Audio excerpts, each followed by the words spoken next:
Incoming message from Commodore Tai.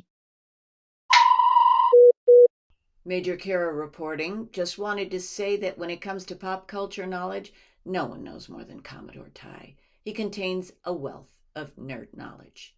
Major Kira out, and may the prophets guide you. Hello, it's Commodore here, Tight Goals, with a Lower Decks review. This is Season 2, Episode 3. We will always have Tom Paris. Boimler's back on the Cerritos. It's Ensign Boimler, come on! User not recognized. Can you, hurry it up? But he's not the only one back. Guess who's back? Guess who's back? Guess who's back? Guess who's back? Guess who's back? Guess who's back? Guess who's back? Guess who's back? Lieutenant Shax.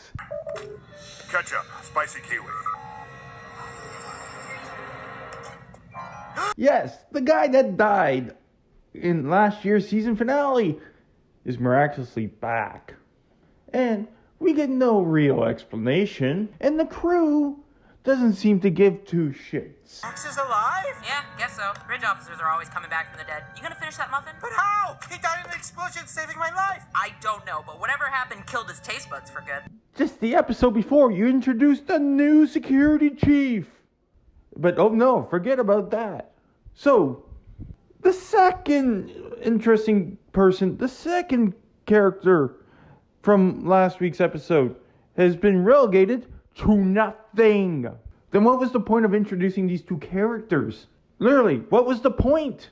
What was the point of using your entire marketing plan saying, we have a new security chief?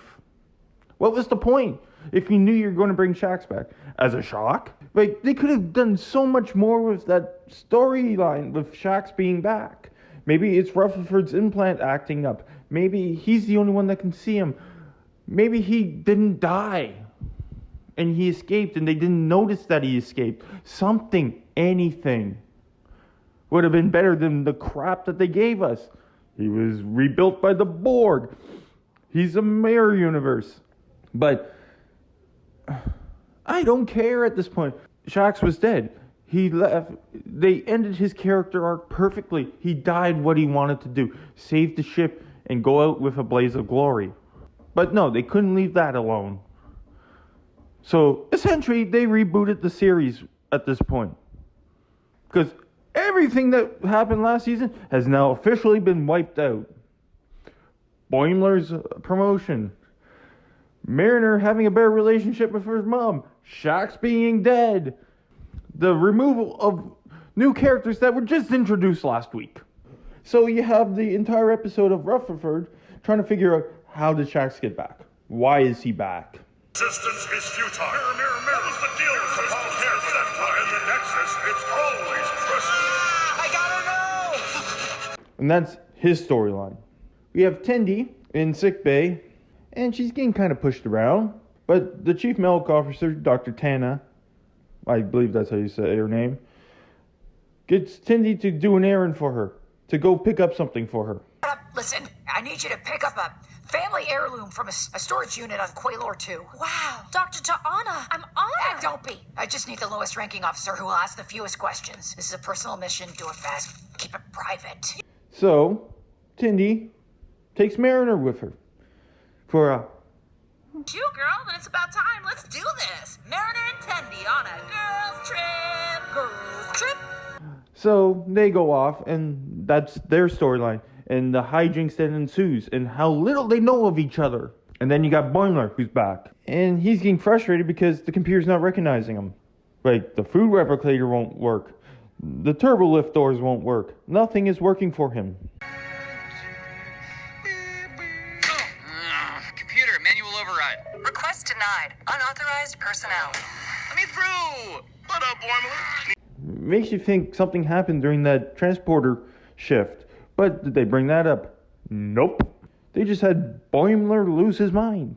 All because he wanted to get an autograph from Tom Paris. Today, the creator of Fairhaven, Captain Proton himself, Lieutenant Tom Paris! Yep, that was the goal for him.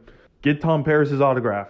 So, the most interesting thing was the Tendi and Mariner storyline because they were off ship. And you got to dig deeper into their characters. Like, you learn more about, especially you learn more about Tindy. Holy crap, who are you right now? It's an Orion thing. It actually makes me really uncomfortable. Donnie, I have a piece of a loot I need you to repair. It has to look like it was never broken in order to rip someone off. Anything for you, mistress of the winter constellations. Mistress? It doesn't work for them at the end, and the thing is broken. Tendy, no, not the post!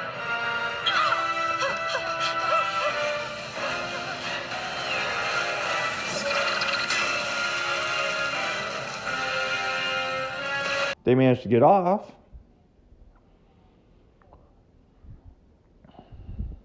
And Mariner thought it would be a bright idea to ram the Cerritos with the shuttlecraft to explain why the Doctor's power soul's damaged. Damage report? None. What the hell were you thinking? A bee got in the shuttle, sir. It flew right in my face. Totally my fault. A bee? How did a bee get in the shuttle in space? Oh, and the reason why she wanted it, because she had to have her King Kong. Yes, that was the reason they gave in the episode.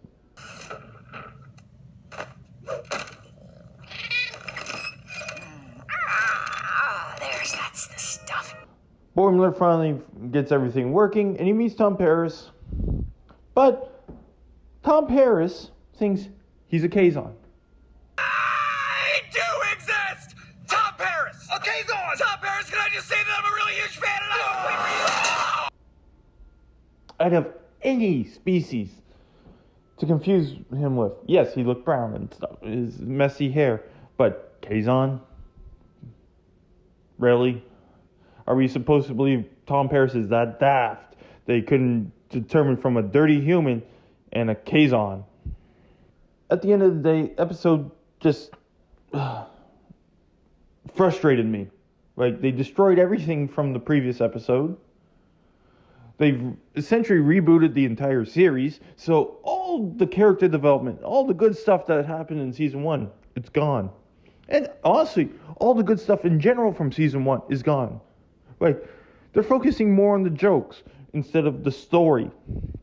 That's what made season 1 enjoyable for me, is because away from the jokes, you had solid Star Trek stories that you could see Picard and Riker and the crew go for. Or the crew of Deep Space Nine, or even Voyager. That's why I enjoyed the last episode, because you could see that happening in one of the other series. A series story with it. But now, they've taken that aspect out, and they're focusing on the toilet humor, the jokes, the bullshit. So they've gone in the complete opposite direction. They thought that the show was fun, was popular because of all the jokes, so let's go with that. Not realizing, hey, it might have been that we were honoring Star Trek. Yeah, we were making jokes, but we were honoring Star Trek. We were making stories that could have been used in another Star Trek series, and we just put some humor to it. So, at the end of the day, this episode is a 3 out of 10 for me, because it was garbage. I didn't care for it. And the jokes weren't that funny. And the only reason it's getting a 3 out of 10 is because we get to see Tindy as a go full Orion.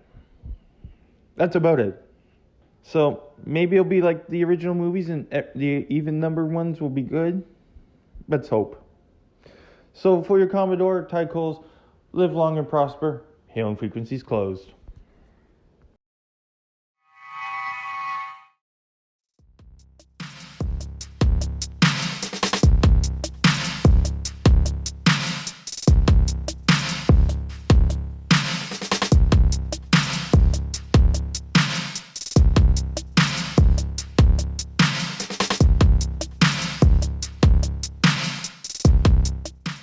Thank you for watching the video.